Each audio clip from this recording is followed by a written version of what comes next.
Olá a todos, iniciando a gravação do vídeo que é entrega do trabalho final da disciplina de Introdução ao Processo de Otimização utilizando técnicas de IA do programa de mestrado em Engenharia de Sistemas Eletrônicos da UFRJ Joinville. Me chamo Ivo Luiz Coelho e a ideia do meu processo, meu problema a ser solucionado nesse trabalho é a otimização do dimensionamento, um problema tipo de engenharia de dimensionamento de equipamentos, num sistema conectado de planta fotovoltaica, BESS e eletrolizador.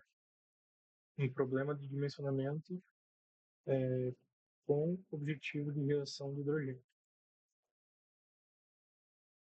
O Mário, durante esse trabalho, na implementação desse trabalho, vamos passar por algumas etapas. Primeiramente, apresentar a definição do problema, passar pela modelagem do problema, as restrições de função objetiva, qual ferramenta de otimização que foi utilizada e, por fim, passar pelos resultados. Iniciando com a definição do problema. O problema é um problema típico enfrentado pelas empresas que trabalham com energia renovável. O problema consiste em dimensionar um tamanho adequado, a geração, dimensionar os equipamentos para a geração de uma quantidade X de hidrogênio. A proposição aqui é resolver o problema mostrado no diagrama. Então, primeiramente, nós temos a fonte geradora de energia, é uma planta solar fotovoltaica. Ela vai gerar potência elétrica. Essa potência elétrica ela pode ser consumida pelo eletrolisador para geração de hidrogênio a partir de eletrólise da água, e essa potência também pode ser armazenada por um BESS, uma bateria. Essa bateria tem funções de suprir a falta da energia solar em períodos como, por exemplo, em dias nublados, dias chuvosos, durante proporcionar uma geração noturna, proporcionar soluções para problemas típicos da energia solar aplicadas a fontes que necessitam de energia constante, como é o caso dos eletrolisadores. Então, essa planta solar vai trabalhar como fonte, o BES vai trabalhar como essa segunda carga, primeiramente consumindo energia em excesso que o eletrolisador não vai consumir em um determinado período, e segundamente fornecendo energia para o utilizador nos períodos em que a planta solar tem falta do fornecimento dessa energia, seja por um período noturno, seja por uma passagem de nuvens, seja por um dia nublado ou um dia chuvoso. Então, por fim, nesses três equipamentos que fazem parte do dimensionamento do problema, nós temos o eletrolisador. O eletrolisador, ele basicamente funciona consumindo água e energia elétrica. Só que o eletrolisador tem algumas condições que fazem parte da própria fonte do equipamento, da própria construção do equipamento. Primeiramente, ele necessita de uma energia constante. Uma energia constante porque o eletrolisador, por se tratar de um equipamento eletroquímico, é uma variação de energia muito rápida, como acontece numa planta solar. Imagina que a gente está num dia, um céu totalmente aberto, e de repente passa uma nuvem em cima dessa planta. A geração cai muito abruptamente. Porém, o gerador não consegue compensar essa mesma caída, porque ele tem uma série de mecanismos intrínsecos a ele, como, por exemplo, a pressão de operação, que precisa ser mantida através da energia elétrica, então não posso reduzir essa de forma abrupta. O BES vai atuar suavizando essas cargas e também possibilitando a geração do hidrogênio em períodos que não é possível ter uma carga solar constante para que possa ter essa geração necessária.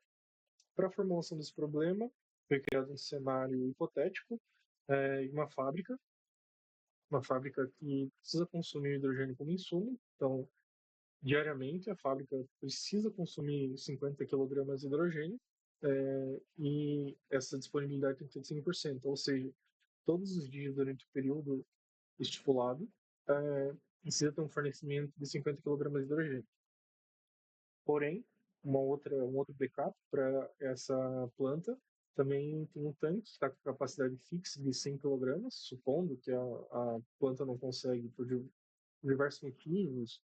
Podemos estar, por exemplo, A gente tem uma série de restrições quanto ao armazenamento de grande quantidade de hidrogênio por ser um gás explosivo e inflamável. Então, a restrição da capacidade do tanque são 100 kg. Então, vai existir um tanque de 100 kg que pode ser alimentado com quando, por exemplo, um dia ensolarado que o gerador consegue produzir mais do que os 50 kg que ele precisa entregar, então ele consegue alimentar os tanques para gerar uma capacidade extra para suprir os dias que tem falta. Só que essa capacidade fixa é de 100 kg. A planta vai consumir diariamente 50 kg, o tanque tem capacidade limitada em 100 kg, e tem um BES ainda para tentar suprir algum problema nesse dimensionamento. O problema é fixado aqui no dimensionamento ótimo. Queremos encontrar o menor, LCOH. LCOH significa Levelized Cost of Hydrogen.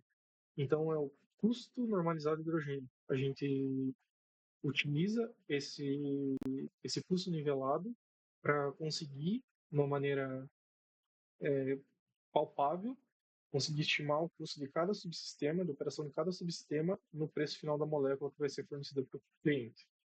Então, como variáveis aqui para esse projeto, nós vamos ter a potência elétrica da usina, nós vamos ter a capacidade do BES, que vai fornecer energia também para o utilizador, e a potência do utilizador. Essas são as três variáveis que, através de alguma ferramenta, vão, vão ser propostas durante esse trabalho a otimização, a minimização do custo nivelado de hidrogênio. Primeiramente, para criar um cenário mais realista, foi escolhida uma localidade. Então, a localidade que vai ser simulada é Jaraguá do Sul, uma geração de energia fotovoltaica em Jaraguá do Sul. Então, para fazer essa modelagem, foram obtidos dados da radiação horizontal média em Jaraguá do Sul no ano. Além disso, também foram obtidos dados da temperatura média anual em Jaraguá do Sul para cada um dos meses do ano. E para conseguir gerar uma modelagem que seja aproximada da realidade, utilizou-se de algumas ferramentas em linguagem Python. Então, foi criado um algoritmo em linguagem Python para conseguir randomizar a partir dessas médias alguns fatores intrínsecos ao clima e intrínsecos à geração solar. Então, para a irradiância, por exemplo, foi um dos itens modelados para conseguir chegar numa geração solar. Utilizou-se algoritmos de geração randomizada para conseguir gerar situações como passagem de nuvens, clima nublado, clima chuvoso.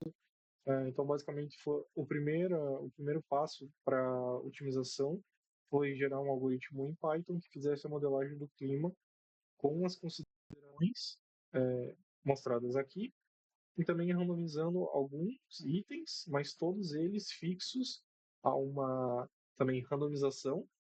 Foi utilizada mais ou menos 5%, por exemplo, no clima de janeiro. Então, a média diária está expressa na tabela, são 5.260 watt-hora por metro quadrado por dia. Essa é a média do mês. Para fazer a geração em cada um dos dias, foi utilizado o algoritmo com um passo de 5 minutos. Então, de 5 em 5 minutos foi utilizado uma randomização para gerar esses valores mostrados no gráfico. Então, o gráfico está plotando os 3 primeiros dias do ano. Utilizou o passo de 5 em 5 minutos para fazer a modelagem completa de um ano inteiro. E o algoritmo por dia estava restringido randomicamente a mais ou menos 5% daquela geração encontrada, considerando que teremos dias de chuva, dias ensolarados, dias de sol. Então, o algoritmo de geração randomizada do clima, ele estava preso a mais ou menos 5% da geração mensal de maneira randomizada. A ideia de fazer essa modelagem foi para poder simular o período que plantas geralmente operam. Você não constrói uma planta geralmente para operar por 1, 2 ou 5 anos. Você constrói uma planta para operar por 20 ou 30 anos. Então, o objetivo dessa modelagem do clima randomizada é poder fazer uma simulação do clima que opere por 20 anos de maneira diferente para observar diferentes circunstâncias da modelagem, como que esse algoritmo conseguiria operar, como que o dimensionamento do equipamento conseguiria operar com essas diferentes funções do clima. Seguindo, foram também modelados os 3 itens apresentados, que têm 3 variáveis. Então, basicamente, o primeiro deles, a planta solar. Quanto solar, foi modelado com bastante simplificações em relação ao que a gente tem normalmente em uma planta solar, mas foram utilizados dados de catálogo para fazer a modelagem e depois a linearização desses dados a partir de uns dados de um fornecedor. Então, nesse slide a gente tem um exemplo, apenas um exemplo, não foram esses dados que foram utilizados para fazer a modelagem. Então, nós temos um datasheet de um painel solar, de um módulo fotovoltaico, e na tabela abaixo temos os dados que foram utilizados para o painel que foi utilizado. Então, aqui nós temos basicamente o modelo do painel. Nós temos também a potência máxima de cada um dos módulos, a degradação anual, que foi modelada para simular a degradação, a perda de eficiência desses painéis e a possível substituição. Então, o algoritmo teria que levar isso em conta também. A eficiência de cada um dos módulos, o coeficiente de temperatura, a eficiência geral do sistema. Eu não modelei os sistemas de conversão de energia. Então, para penalizar a geração por conta disso e tentar conseguir um resultado mais aproximado, foi utilizado uma perda de eficiência de 95%, considerando possíveis transformadores, inversores e toda a parte de eletrônica de potência, de elétrica de potência que teria que ter os painéis solares, o BES entre os painéis solares e o eletrolisador.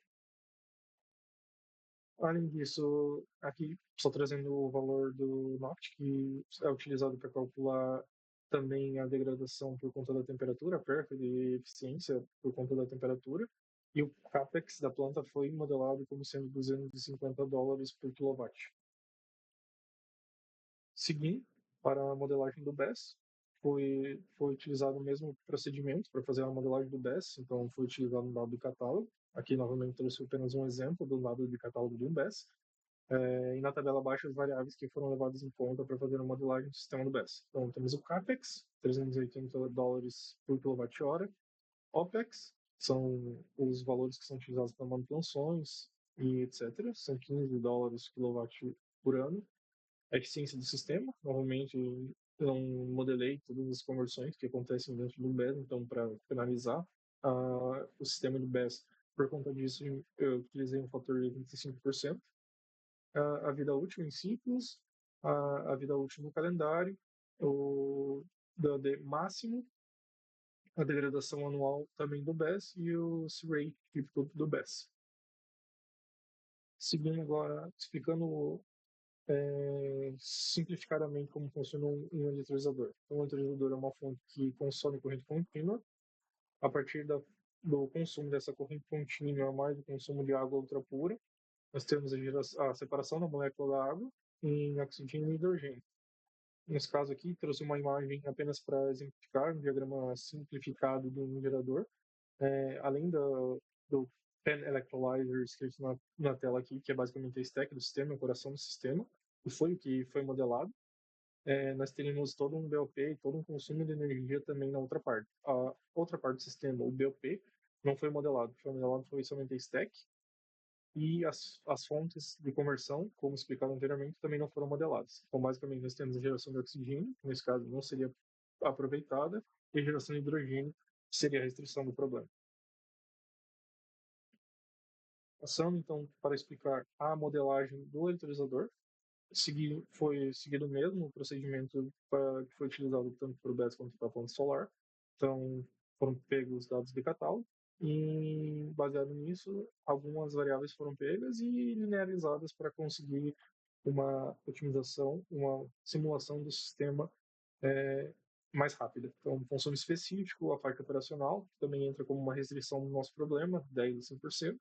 São faixas típicas de legisladores tipo PEN, a vida útil da stack, a degradação anual também levada em consideração, o CAPEX do sistema, o custo da troca da stack e o OPEX anual do sistema. Passando agora para as restrições em função objetivo. Então, a função objetivo, como colocado, é minimização do LCOH. Aqui mostrando na tela a formalização formal.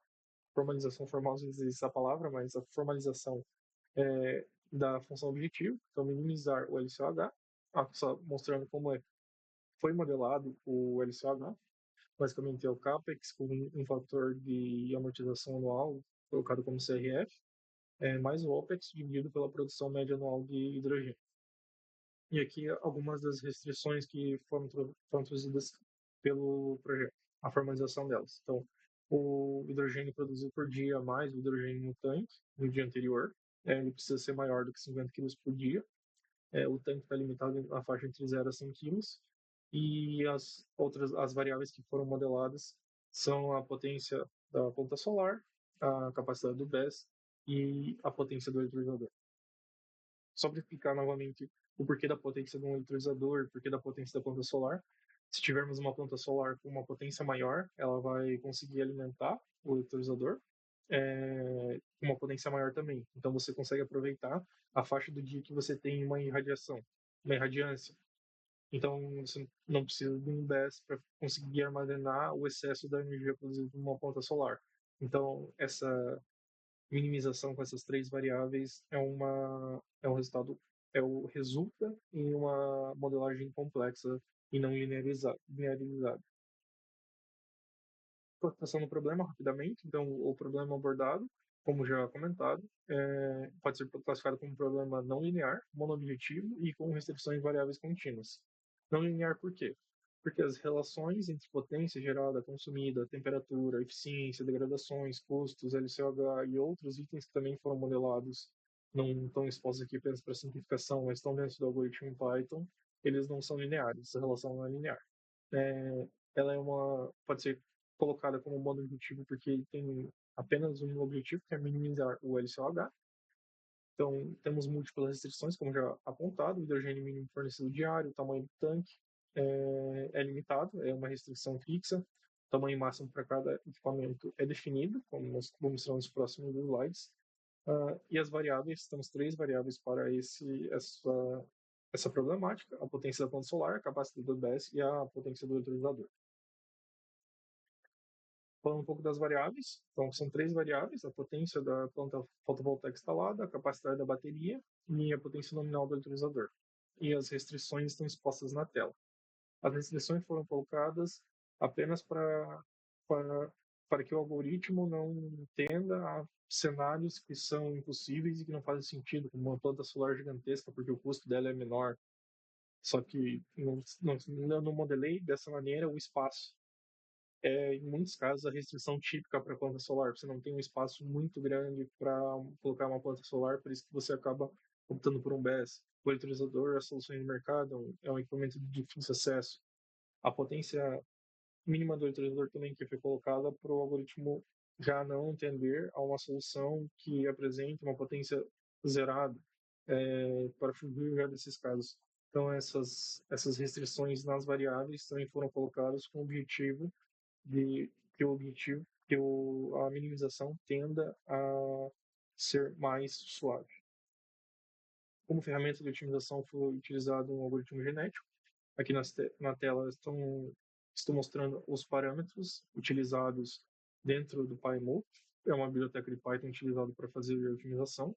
Então, o tamanho da população, a quantidade de descendentes gerados, a população foi fixada em 50, os offsets foram colocados em 20, a população inicial foi gerada de forma aleatória, o crossover e o mutation foram fixados em 0.9 e 15 e 0.2 e 20, e as duplicadas, os gêmeos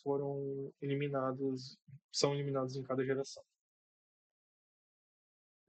Passando para os resultados, aqui na tela estou plotando os resultados das primeiras gerações. Então, pode-se notar que a primeira geração possui resultados que pelo menos um dos filhos da geração está muito afora, e alguns resultados da geração também não cumprem com as restrições, por isso que eles estão plotados em outras cores ali. Aparecer agora dá para ver que também o índice, ou a coluna Y da esquerda, ela também possui uma variação muito grande. Isso na primeira geração do gráfico de cima, já para tá chamado de geração zero. Geração de baixo já começa a ter valores, a escala do eixo Y já começa a diminuir bastante, começamos a ter menos valores que não atendem às restrições, passando para segunda geração também foi plotada. O algoritmo já basicamente não possui nenhum dos itens da geração fora das restrições, então todos eles cumprem com as restrições, a gente já começa a achatar bastante o eixo Y, já começamos a atender para um resultado a partir da segunda geração. Passando, como falado anteriormente, então, foram 50 gerações analisadas. Aqui nos gráficos, nos 3 gráficos de cima, temos plotado o comportamento da última geração. Nota-se um acúmulo nos 2 vértices na geração e um eixo Y com um range muito pequeno para todos os casos. Nenhum dos itens chegou a ter uma restrição, não cumprir com a restrição, isso já não acontecia na segunda geração.